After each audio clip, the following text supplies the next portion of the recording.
because one has learned the system and no longer needs to fake it. As Kurt von Negut wrote, "We are what we pretend to be," or as some phrase it, "fake it till you make it." The borderline never reaches that point of confidence. He continues to feel like he is faking it and is terrified that he will sooner or later be found out. This is particularly true when the borderline achieves some kind of success. It feels misplaced, undeserved. The chronic sense of being fake or sham probably originates in childhood. As explored in Chapter 3, the pre-borderline often grows up feeling inauthentic due to various environmental circumstances, suffering physical or sexual abuse, or being forced to adopt an adult's role while still a child, or parent his own sick parents. Okay, adopt an adult's role. That is called being parentified. Parentification. It's important to acknowledge that that is real and intense trauma.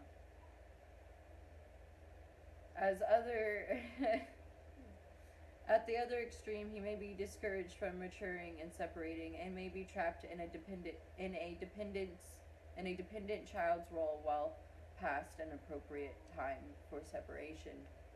In all of these situations, the borderline never develops a separate sense of self, but continues to fake a role that is prescribed by someone else.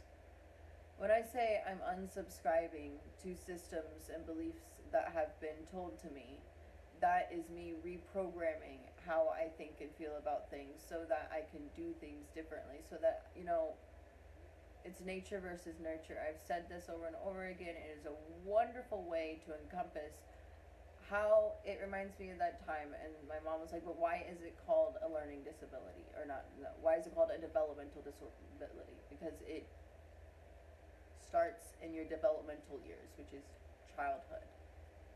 But it doesn't go away. That's so frustrating when people are like, oh yeah, you're ADHD, but you'll just fake it till you make it and then it gets better. It never goes away. You just learn how to deal with these things. And sometimes you don't.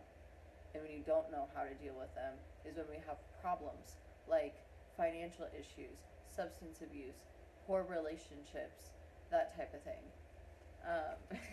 In all these situations, the borderline never developed. Okay. He never chooses an option.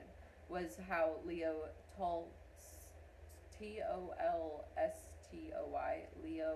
Tolstoy described one of his characters.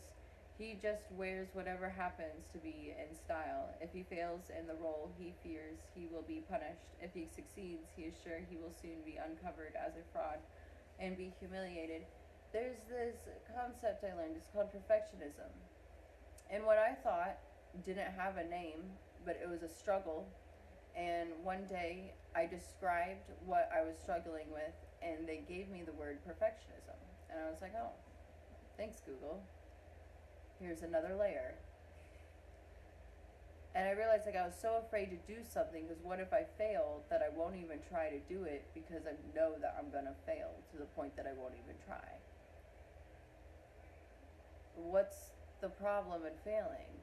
You try, you fail, you try again. It's because I fail in the same way each time, and that's really disappointing, and I start to know myself so well that I know how I can be successful, and I also know exactly what is not going to help me. And trying to describe that to others around me in a way of gaining support, to be like, this is the way I need help. That way doesn't help me. This is the way that I can help myself. Will you allow me the space to help myself in the way that I think will help me best? Because I've tried these other ways and they don't work well. And if there is resistance from your support system, then I hope you could find an easier way to get things done and find support, because it's a struggle. That being said, stay tuned. Much love, Earthlings. Follow for part 2.